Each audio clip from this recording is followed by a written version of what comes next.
Hey guys, welcome back our new blog. कैसे हैं आप सब? आई होप आप सब बहुत अच्छे होंगे और मैं भी अच्छी हूँ। आप सबको तो पता ही है कि मैं तैयारी कर रही हूँ एसएससी सीजीएल 2024 की। तो मैं सुबह जग के आधा घंटे की पढ़ाई कंप्लीट करी और घर के सारे काम क्लीन करे और उसके बाद मैं आ गई थी नहा धो के रूम में। तो फिर आज मैंने आधा घंटे ही इसलिए पढ़ा क्योंकि सुबह उठने का बिल्कुल भी मन नहीं कर रहा था, बहुत ज्यादा नींद आ रही थी। मैं थोड़ा सा तैयार हुई और पहुंची किचन में। तो किचन में जाके देखा कि आज तो हमारी ससुर जी बना रहे हैं खीर, क्योंकि आज थी अमावस्या। वैसे तो हर बार मैं ही बना दी थी, लेकिन आज पहली बार मैं ससुर जी के हाथ की खीर खाने वाली हूँ।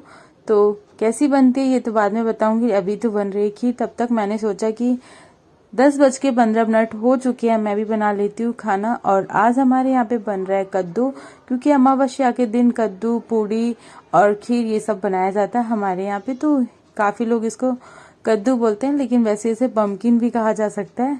और हमारे ससुर जी फिर से आ गए थे खीर को चेक करने की कैसी बनी है।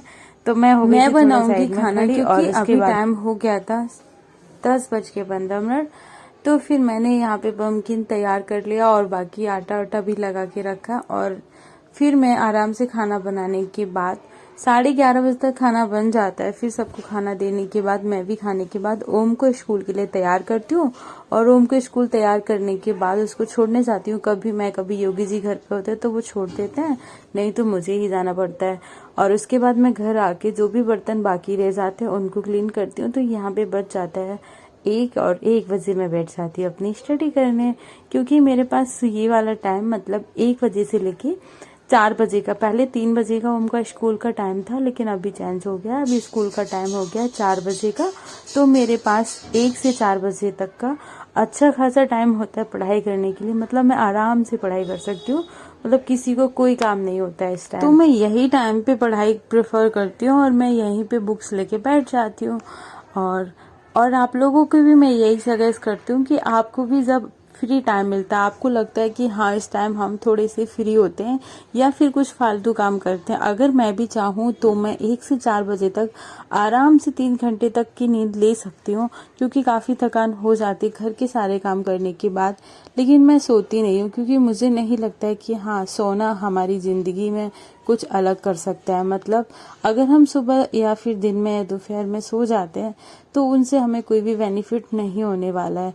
अगर हम किसी चीज की तैयारी कर लेते हैं, थोड़ी सी मेहनत कर लेते हैं, थोड़ी सी पढ़ाई कर लेते हैं, तो वो हाँ हमारे जीवन को बदल देगा। और जब भी हम पॉजिटिव नेगेटिव सोचते हैं तो हमारी लाइफ में भी वैसा ही होने लगता है। हम सोचते हैं कि हाँ हमसे कुछ नहीं होगा, तो सच में हमसे कुछ नहीं होता है। लेकिन जब हम सोचते हैं कि हाँ हम लाइफ में कुछ कर सकते हैं, तो वही चीजें पॉजिटिव होने लगती हैं। ये मैंने कई बार अपने ऊपर ट्राई भी किया है। एक बार का किस्सा आपको सुनाती हूँ कि हाँ मेरा एक काम ऐसा था कि मुझे 1% भी नहीं लग रहा था कि ये हो पाएगा, और मैंने उसमें अपना 100% दिया और वो मेरा काम बहुत अच्छे से हो गया। मतलब किसी को भी विश्वास नहीं था कि ये कभी पूरा भी हो पाएगा, लेकिन वो चीज हो गई। तो फिर सबको लगा कि ये कैसे हो गया, मतलब किसी को भी विश्वास नहीं था उस बात पे। और भी कई चीजें ऐसी मेरी लाइफ में हुई हैं कि मुझे लगता था कि हाँ ये बिल्कुल भी पॉसिबल नहीं है, कभी हो ही नहीं सकता, मतलब कोई चांस ही नहीं है, लेकिन वो हुए, क्योंकि मेरी थिंग्स इतने ज्यादा मजबूत थे। मुझे लगता था कि हाँ मैं कर सकती हूँ, तो 100% वो चीजें हुए हैं।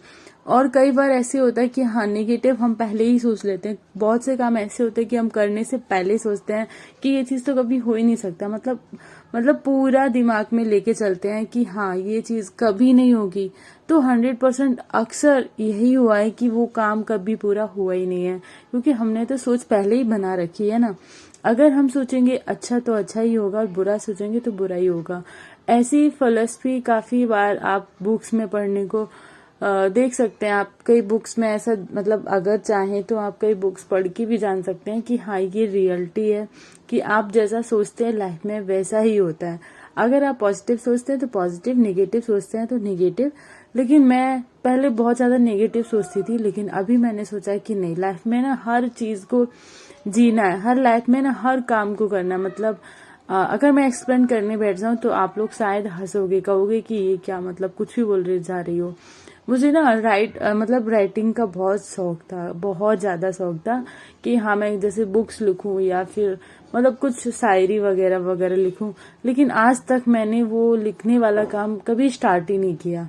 मतलब मैंने कभी सोचा ही नहीं कि हाँ मैं लिख सकती हूँ, और मैंने कभी लिखा भी नहीं, और मुझे लगता है कि शायद मैं कभी लिख भी ना पाऊँ। पर मुझे शौक था और वो हमेशा रहेगा। मतलब एक ड्रीम होता है ना, मतलब एक साइड कॉर्नर वाला ड्रीम है मेरा लिखने का। पता नहीं कभी पूरा होगा कि नहीं, हाँ पर मैं उसे एक चांस जरूर दूंगी। जब भी मुझे टाइम मिलेगा लिखने का तो मैं अपनी लाइफ में ना एक बुक्स जरूर लिखूंगी।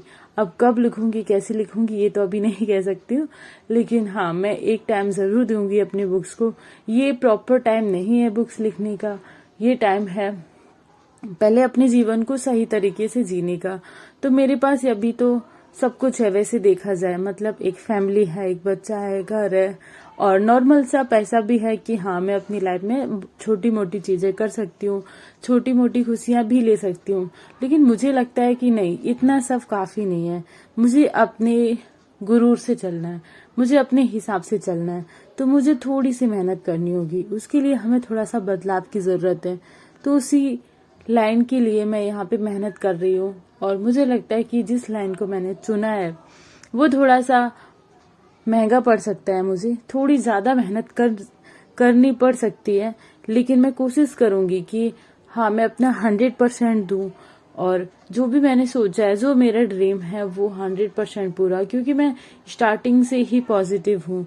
ऐसा नहीं है कि मैंने स्टार्ट किया और मैं तभी से नेगेटिव हो गई, लेकिन मुझे लगता है कि ये काम मेरा जरूर सफल होगा। ये तो हो गई, बाकी चीजों को पता नहीं। और रही बात बुक्स की, तो बुक्स नहीं तो कम से कम एक छोटी सी स्टोरी तो लिख ही दूंगी। अभी नहीं देखा जाएगा। वैसे मैंने एक पोएम लिखी थी और वो काफी अच्छी है, मैंने उसको कहीं भी अभी तक शेयर नहीं किया, बस लिख के रखी है।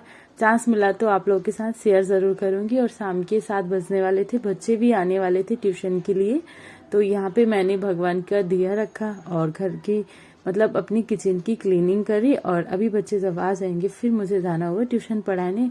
अगर आपको आज वाला ब्लॉग अच्छा लगा तो प्लीज कमेंट करके जरूर जाना, और आप भी अपनी जर्नी खुद चुनो और खुद अच्छा करो।